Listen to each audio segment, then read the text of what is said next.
하시오. 아멘. 여러분, 이 말씀을 성서를 봉독한 후에 말씀을 받을 때는요, 크게 입을 벌려 아멘으로 받으시기 바랍니다. 네. 오늘 본문은 사실 매우 중요한 베드로의 이 구원과 장차 우리가 주님이 오시게 되면 우리가 누리게 될 주의 성도들이 누릴 아주 신앙과 그 신앙생활 그리고 그 결과에 대해서 잘 증언을 하고 있는 그런 말씀입니다. 금주는 우리 2024년 거드리교회 그 표어가 생명, 거룩, 그리고 섬김으로 행복한 교회라는 표어에 있어서 두 번째, 거룩함으로 능력 있는 그리스도인의 삶을 어떻게 살 것인가에 대해서 말씀과 함께 알아보고자 합니다. 함께 하시기 바랍니다. 거룩한 그리스도인의 삶. 이게 왜 중요하냐면 오늘 이 베드로가 이야기하고 있는 것도 예수 믿기 이전의 삶이 아닌 이후의 삶을 이야기하고 있습니다. 그러면서 9절에 이런 이야기를 합니다.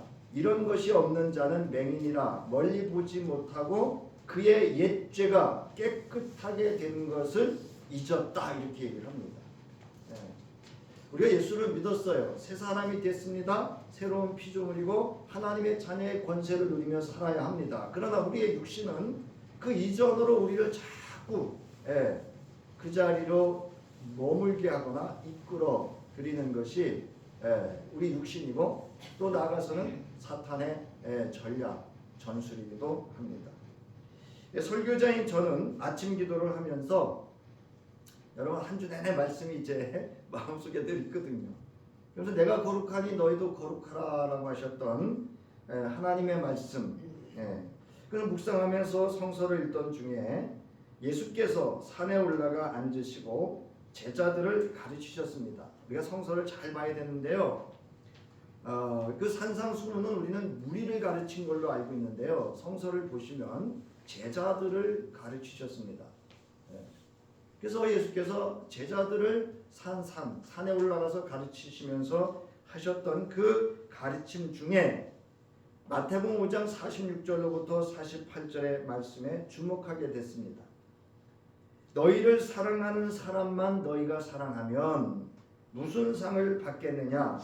세리도 그만큼 하지 않느냐? 또 너희가 너희 형제 자매들에게만 인사를 하면서 지내면 남보다 나을 것이 무엇이냐?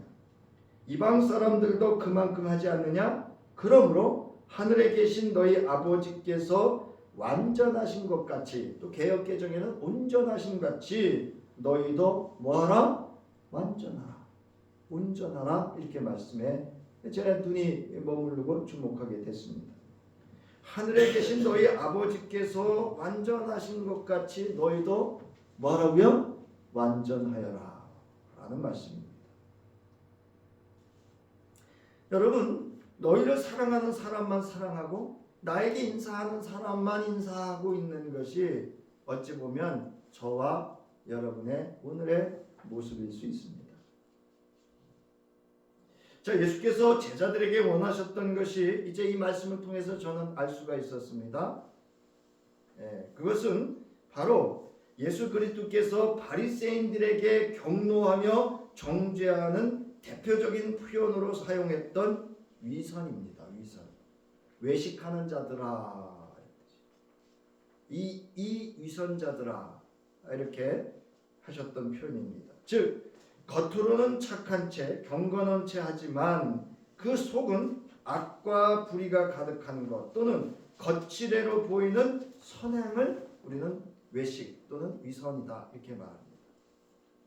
그래서 이 외식이라고 하는 이 단어의 원뜻은 가면을 쓰고 자기가 아닌 다른 사람의 모습으로 생각하고 말하고 행동하는 사람, 즉 연극 배우를 말합니다. 그러니까 나의 속 사람은 여러분 누구죠? 하나님의 자녀, 그리스도 안에서 그리스도로 말미암아 새로운 피조물이 된 새 것임에도 불구하고 우리는 무슨 탈을 쓰고 있느냐? 세상 사람들이 쓰려고 하는 쓰고 있는 그 탈을 쓰고 있다는 겁니다. 따라서 성서에서는 이거를 남에게 보이기 위해 거짓으로 행동하는 것, 곧 종교적 가식이나 위선을 의미합니다. 그래서 제자들에게도 철저하게 위선, 외식에 대해서 경계하고 가르쳤다라고 하는 겁니다. 자, 지금까지 그리스도인으로서 신앙생활, 제 개인적으로도 그리스도인이죠. 그러면서 신앙생활과 함께 목회를 하면서 늘 경계해야 되는 것이 하나 있는데요. 그것은 다름이 아니고 위선, 즉 외식입니다. 외식하는 거죠. 나가서 밥 먹는 거 얘기하는 거 아닙니다. 그래서 그리스도 예수 안에서 그리고 하나님 아버지 앞에서 너 자신은 그렇게 살고 있느냐라는 스스로에게 정직한 질문과 답이 있어야 합니다.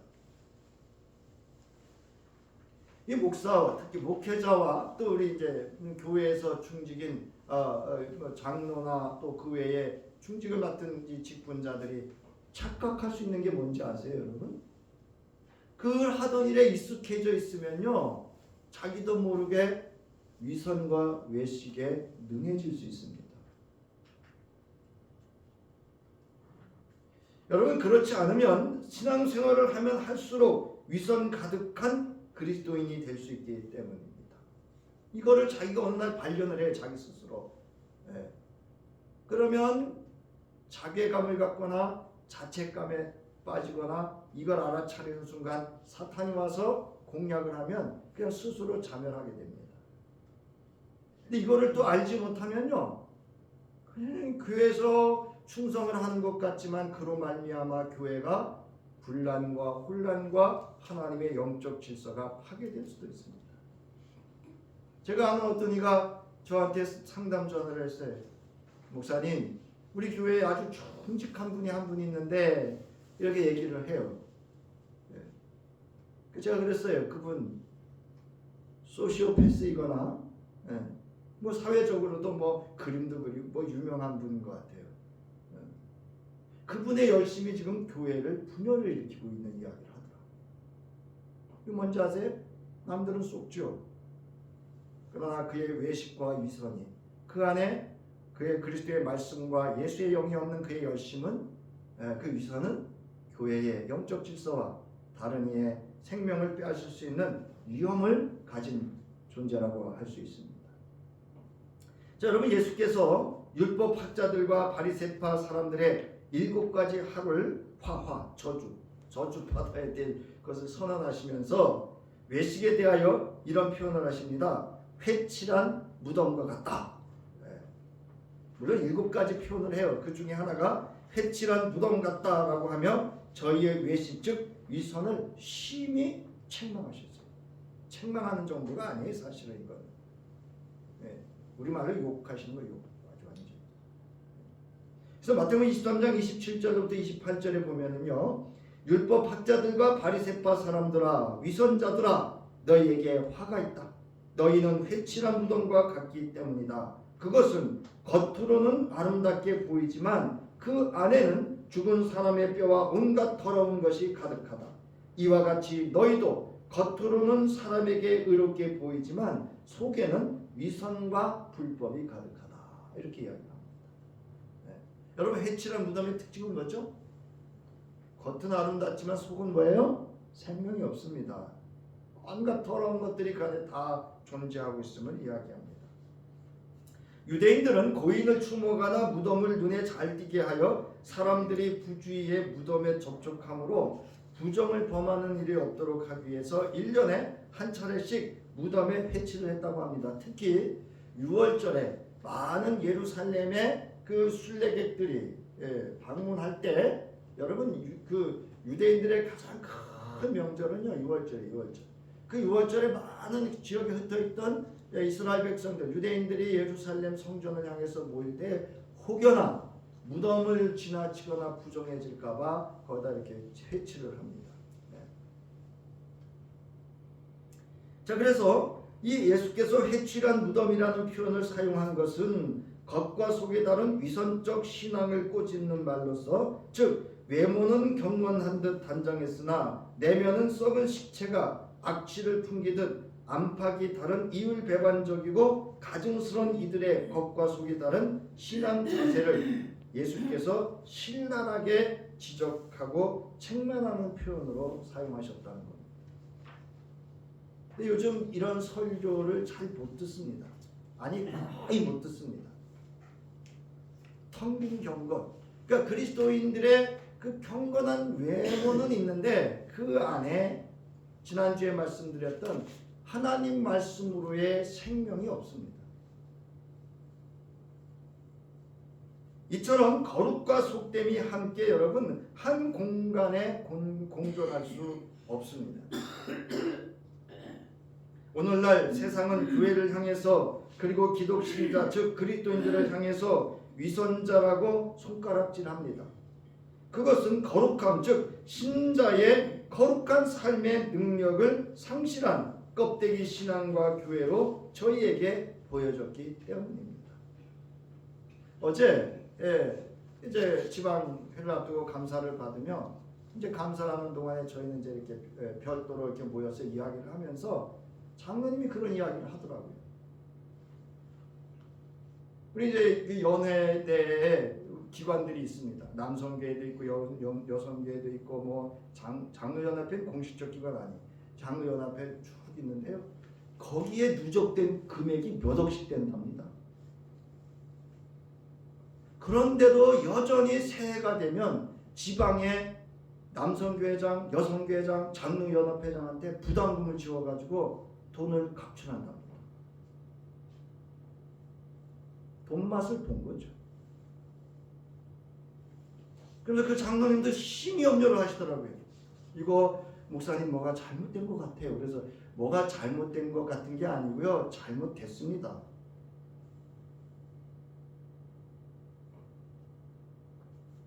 여러분 거룩한 삶의 능력을 상실했어요. 돈조차도 그냥 그 행사 뭐 해가지고 그냥 몇 명 참석했어요. 뭐 어쨌어요. 여러분 마태복음 5장 48절에 예수께서 이렇게 말씀하십니다. 우리 함께 읽겠습니다. 시작. 그러므로 하늘에 계신 너희 아버지께서 완전하신 것 같이 너희도 뭐라고요? 완전하라. 여러분 예수님께서 사역하시면서 돈 거두셨어요? 안 거두셨어요? 한 푼도 안 거두셨어요? 여러분 우리가 이 그리스도의 완전함, 그 하나님의 완전함에 완전할 수 있는 그런 주의 성도가 되어야 됩니다. 여기 완전하다라고 하는 말은 그 다음 페이지 보면은요. 완전 또는 온전하다는 것은 하나님의 속성입니다. 또한 제자의 율법 준수라는 윤리적 고결성을 의미하는 도덕적으로도 완전하라는 거예요. 뿐만 아니라 삶이 우상을 멀리하고 하나님만을 섬기는 삶을 완전하다, 온전하다 이렇게 얘기해요. 자, 베드로가 베드로전서 1장 13절부터 16절에서 이렇게 이야기를 합니다. 우리 함께 읽겠습니다. 시작. 그러므로 여러분은 마음을 단단히 먹고 정신을 차려서 예수 그리스도께서 나타나실 때에 여러분이 받을 은혜를 끝까지 바라고 있으십시오. 순종하는 자녀로서 여러분은 전에 모르고 쫓았던 욕망을 따라 살지 말고 여러분을 불러주신 그 거룩하신 분을 따라 모든 행실을 거룩하게 하십시오. 성경에 기록하기를 내가 거룩하니 너희도 거룩하여라 하였습니다. 라는 베드로의 가르침과 같은 의미입니다. 우리는 신앙생활하는 거 여러분 다른 데 있지 않습니다. 어제도 그 얘기했어요. 교회의 세속화 중에 하나가 뭐냐? 시간이라. 어제 목사님 한 분이 그런 얘기를 하셔요. 성도님들이 아마 설교가 목사님이 한 2, 3분 길어지는 듯 싶으면 시계를 보고 뒤를 쳐다보고 예배를 완전 분위기 흔들어 놓는다는 거예요. 여러분 그 사탄의 역사입니다. 여러분 하나님께서 이 자리에 함께 하심을 믿습니까? 아 그렇게 그 하나님하고 있는 게 불편하셔서 빨리 끝내고 싶으세요? 그 세속화가 된 거예요. 시간에 세속화. 여러분, 우리는 그리스도 거룩하신 분을 따라서 모든 행실을 거룩하게 하는데 우리의 신앙의 모든 생명과 에너지가 집중되어져 있어야 됩니다.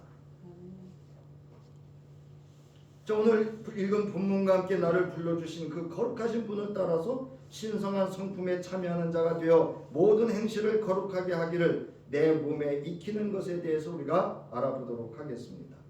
먼저 하나님의 거룩을 내 몸에 익혀야 됩니다. 우리 육신은요, 우리 몸은 뭐를 좋아하죠? 네?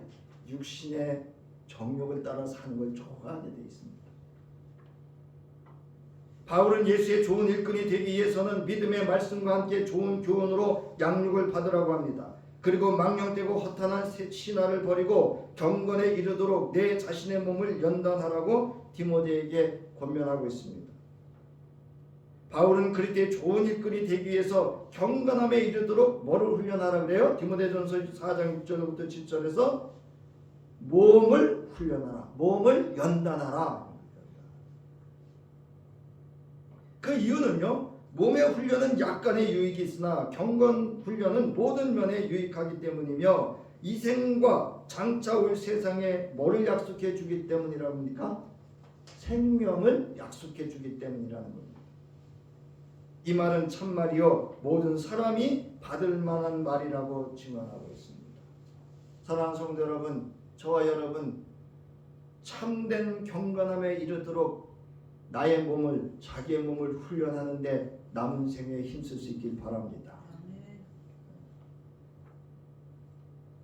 두 번째로 여러분, 말씀으로 자기 몸을 훈련하라고 합니다. 디모데후서 3장 16절로부터 17절에서 바울은 디모데에게 말씀으로 경건을 연단하라고 합니다. 그것은 우리를 교훈하고 책망하고 바르게 하고 의로 교육하기에 유익하며 하나님의 사람을 유능하게 하고 그에게 온갖 선한 일을 할 수 있게 하는 것이 뭐이기 때문에? 하나님 말씀이기 때문이다 라고 합니다.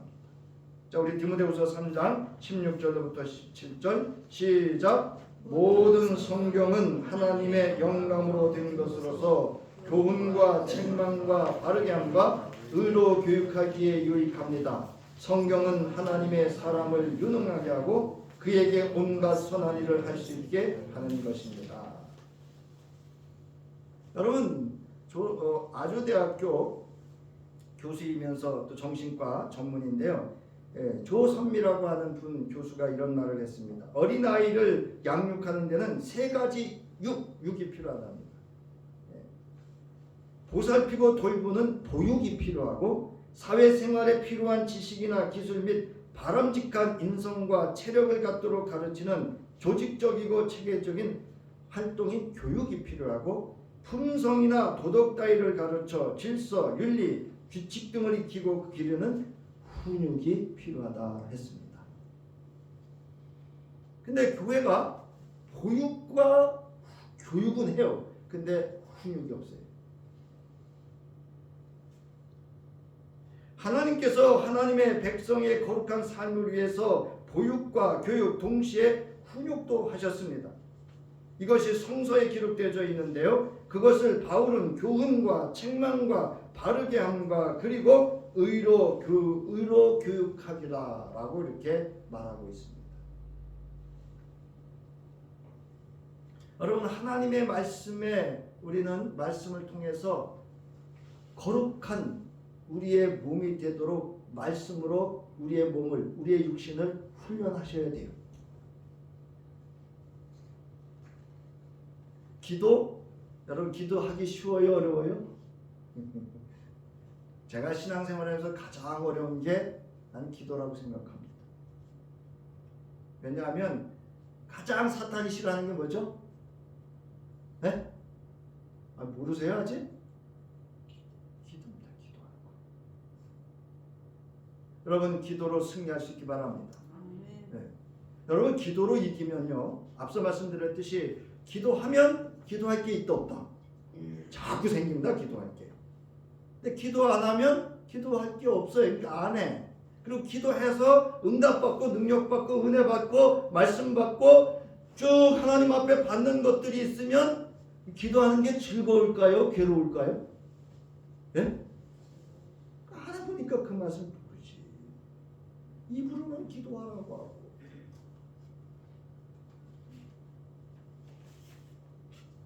여러분 그 교훈과 책망과 바르게 함과 교육이라고 하는 단어들은 여러분들이 시간이 되시면 여러분 참조하시고요. 이처럼 우리는 하나님 말씀의 가르침으로 훈련해야 돼요. 우리의 몸을 훈련해야 합니다.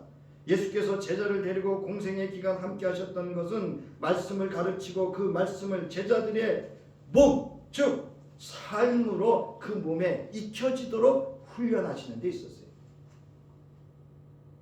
그러니까 예수님이 그냥 산상에 앉아서 가르치시고 집에 가 이렇게 해도 됐는데요. 제자들을 왜 3년 데리고 다니면서 온갖 모든 것들을 다 경험하게 하셨는가 하면 그게 어떻게 말씀이 그 몸에 익혀지도록 하기 위함이에요. 근데 말씀이 없어. 그러니까 자꾸 자기 주장이 나와. 세상의 의견이 나옵니다. 두 번째로 거룩한 삶을 위하여 하나님의 성품에 참여하는 겁니다.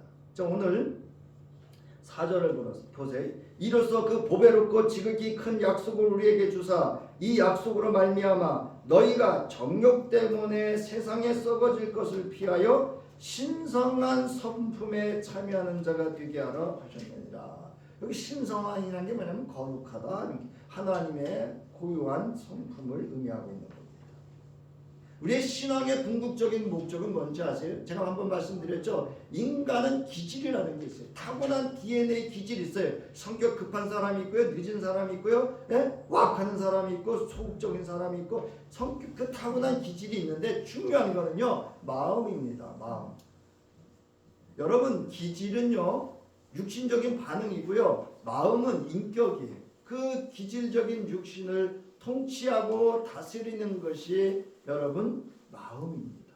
그래서 신앙이라고 하는 것은 그 우리의 마음을 하나님의 거룩한 성품에 참여하여. 그래서 뭐라고 말씀합니까? 너희는 뭐를 본받으라 그래요? 그리스도 예수의 마음을 본받으라 이렇게 말씀하고 있습니다. 여러분 하나님의 성품에 참여하는 덕목을 오늘 본문에서 이야기하고 있는데요. 자, 베드로는 오늘 본문에서 거룩한 삶을 위하여 더욱 힘써 하나님의 성품에 참여하는 사람이 되려고 합니다. 그 거룩한 성품에 참여하기 위한 8가지의 덕목을 다음과 같이 증언하고 있는데요. 자, 하나님께서는 우리가 그를 알므로 말미암아 생명과 경건에 이르게 하는 모든 것을 그의 권능으로 우리에게 주셨습니다. 하나님은 우리를 부르셔서 그의 영광과 덕을 누리게 해주신 분이십니다. 그는 이 영광과 덕으로 귀중하고 아주 위대한 약속을 우리에게 주셨습니다. 그것은 이 약속들로 말미암아 여러분이 세상의 정욕 때문에 부패하는 사람이 되는 것이 아니라 하나님의 성품에 참여하는 사람이 되게 하시려는 것입니다.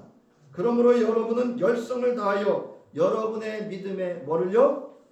덕을 더하고 덕에 지식을 더하고 지식에 절제를 더하고 절제에 인내를 더하고 인내에 경건을 더하고 경건에 신도 간의 우애를 더하고 신도 간의 우애에 사랑을 더하도록 하십시오. 이런 것들이 여러분에게 갖추어지고 또 넉넉해지면 여러분은 우리 주 예수 그리스도를 아는 일에 게으르거나 열매를 맺지 못하는 사람이 되지 않을 것입니다. 이게 바른 번역이에요. 우리 개역개정에는 더하다라는 단어를 뺐어요. 근데 오늘 지금 제가 읽어드린 이 세번역 성서가 원어에 가깝게 번역을 잘 해놨습니다. 자, 첫 번째 여기 보면 더욱 힘쓰라고 합니다. 이건 뭐냐면 부지런함으로 공급하라는 의미입니다. 여러분 예수를 부지런히 믿으시기 바랍니다. 네? 네, 여러분 예수를 부지런히 믿으셔야 돼요. 자, 먼저 베드로는 이렇게 이야기합니다. 믿음을 이야기합니다. 그래서 그 거룩한 하나님의 성품에 참여하는데 첫 번째 필요한 덕목이 믿음입니다. 여러분 복음에 대한 강한 확신을 말하는 것으로서 그리스도인의 삶의 근거가 됩니다. 그리고 그리스도 예수 안에 있는 믿음으로 말미암아 구원에 이르는 지혜가 되기 때문입니다. 그리고 이 믿음은 하나님이 주신 선물이에요.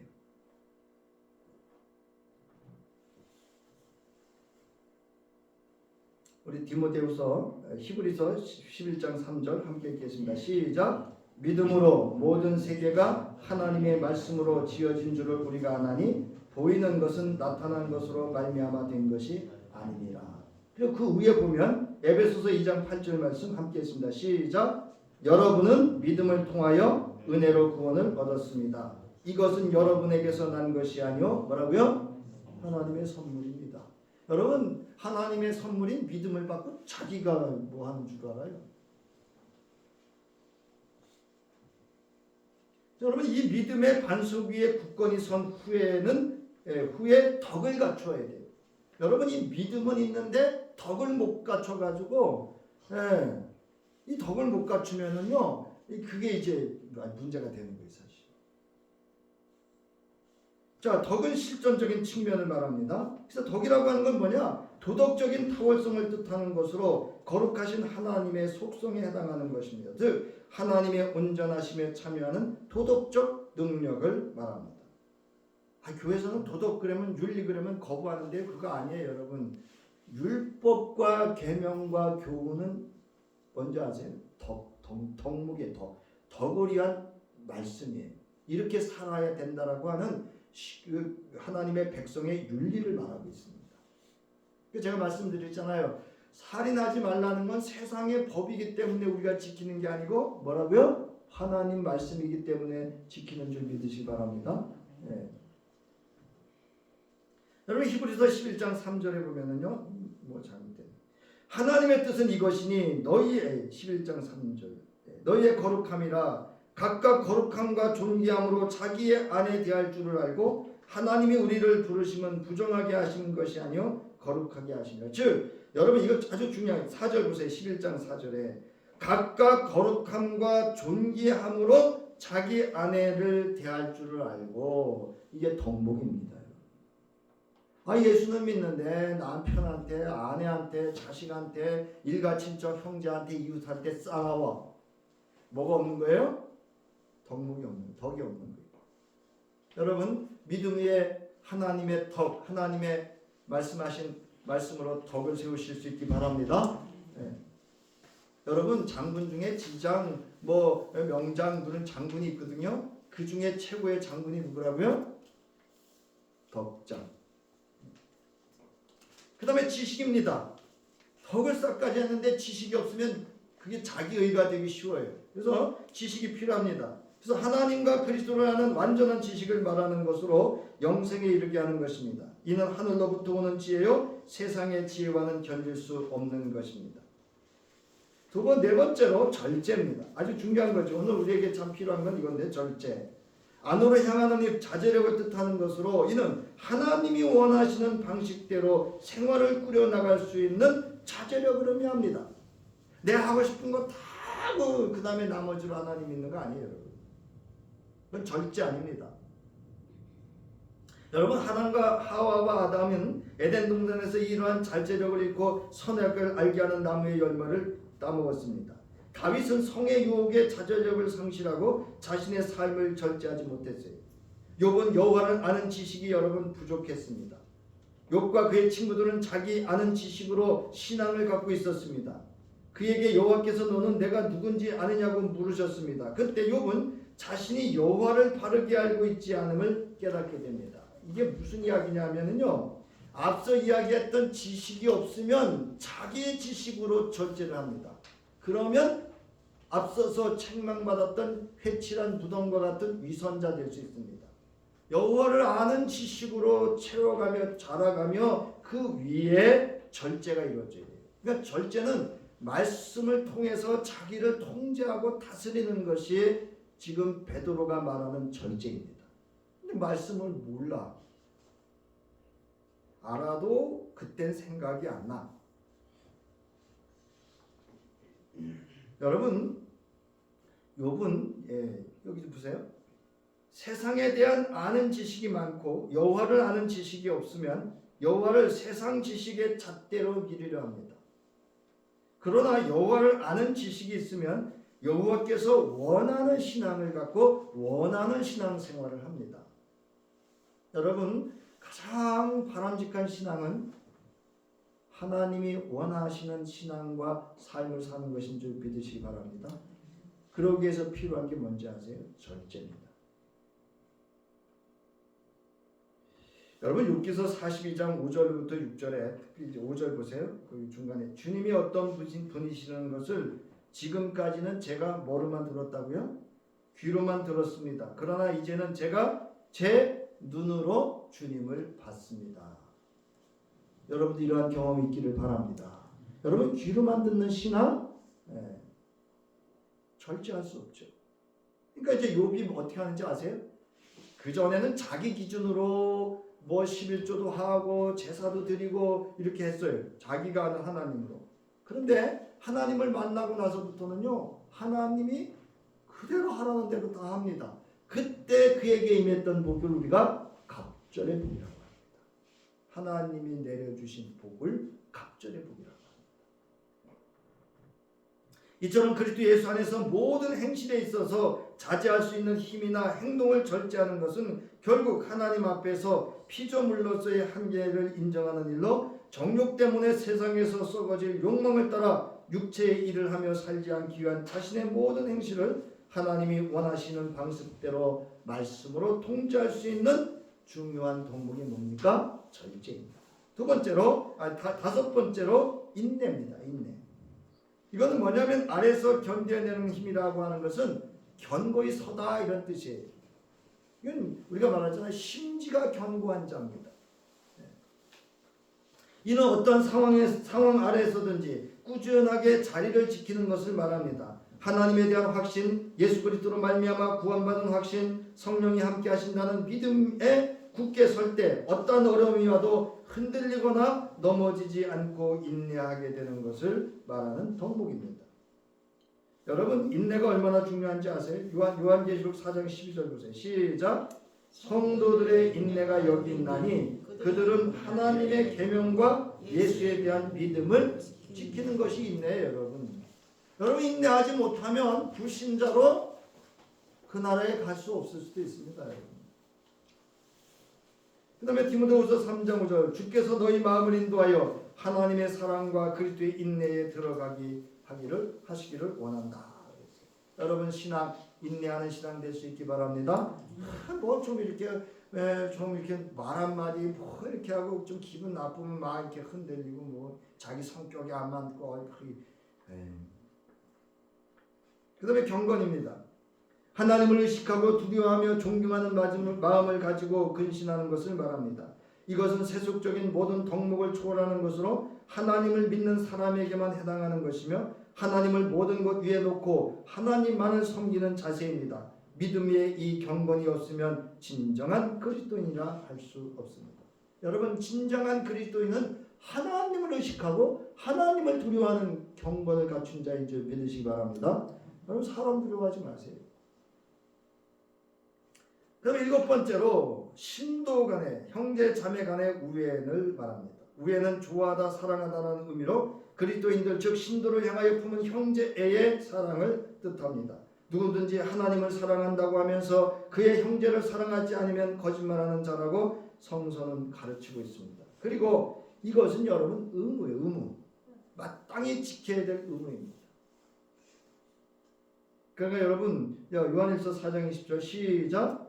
누구든지 하나님을 사랑하노라 하고 그 형제를 미워하면 이는 거짓말하는 자니 보는 바 그 형제를 사랑하지 아니하는 자는 보지 못하는 바 하나님을 사랑할 수 없느니라. 여러분 기억하시나요? 제가 가끔 이렇게 좀 격동할 때 목사님은 날 사랑 안 하나 봐 이 말하면 저 무척 화가 납니다. 거의 분노에 이르릅니다. 제가 어찌 하나님께서 여러분 베드로에게 뭐라 그랬어요? 네가 날 사랑하냐? 그리고 하신 말씀이 뭐죠? 네 양을 먹이래요? 내 양을 먹이래요? 예? 예수님의 양을 먹이라 그랬어요. 주님을 사랑하는 그 양은 누구의 양이냐? 주님이 사랑하는 양이에요. 어찌 목사가 누군 더 사랑하고 덜 사랑하고 뭐 이거는 제가 말씀드렸잖아요. 목회자를 모독하는 거라. 마지막으로 여덟 번째 사랑입니다. 이는 하나님의 본성을 나타낼 때 사용하는 단어입니다. 즉 아가페는 독생자를 아낌없이 내어주신 하나님의 크신 사랑, 친구를 위하여 목숨을 버리는 사랑을 말하며, 사랑은 율법의 완성이요 그리스도의 가장 중요한 덕목으로 제시하고 있습니다. 예수께서 그렇게 또한 가르치셨고 본을 보이셨어요. 그래서 이 사랑에 대해서는 섬김으로 사랑을 실현하는 말씀에 대해서 다음 주에 구체적으로 이렇게 살펴보도록 하고요. 자, 그러므로 이제 오늘 본문에서 베드로는 하나님께서 믿음으로 단련하신 이유와 함께 신자를 불러주신 그 거룩하신 하나님의 성품에 참여하는 믿음 위에 더하여 사랑하기까지 모든 행실을 거룩하게 실천하라고 말하고 있습니다. 어떻게 하라고요? 부지런히 하라는 거예요. 믿음 위에 덕 위에 지식을, 지식 위에 뭐를요? 절제를, 절제의 뭐를? 인내를, 인내 위에 뭐죠? 경건을, 경건의 위에 형제 위에 사랑을 도하는 일에 여러분 부지런히 힘쓸 수 있기 바랍니다. 이게 하나님의 성품에 참여하는 겁니다, 여러분.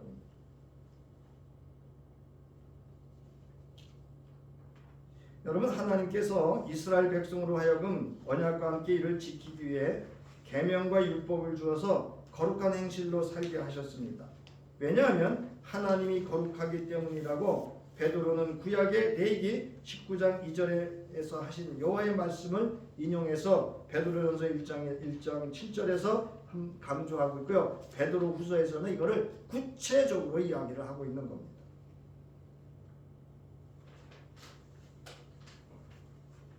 여러분 이제 나가는 말 마지막 장 8장 보세요. 8페이지 나가는 말을 보세요. 사랑하는 성도 여러분, 왜 하나님께서는 사랑하는 자기 백성에게 광야의 생활과 고난을 허락하셨습니까? 그것은 하나님의 거룩한 성품에 참여하기 위하여 그들의 몸에 거룩을 익히게 하기 위해서였습니다. 신명기 8장 2절부터 3절에 당신들이 광야를 지나온 40년 동안 주 당신들의 하나님이 당신들을 어떻게 인도하셨는지를 기억하십시오. 이건 모세가 하나님의 말씀을 받아서 이스라엘 백성들에게 하는 말씀이기 때문에 당신이라는 표현을 씁니다. 자, 그렇게 오랫동안 당신들을 광야에 머물게 하신 것은 뭐라고요? 함께 했습니다. 시작.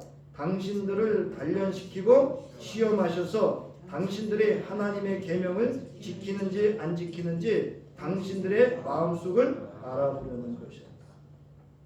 그러니까 여러분, 이들이 광야 40년 동안에 경험했던 모든 것들은 하나님의 성품, 그 거룩함에 참여하는지 안 하는지를 시험해 보기 위해서 연단하셨다는 거예요.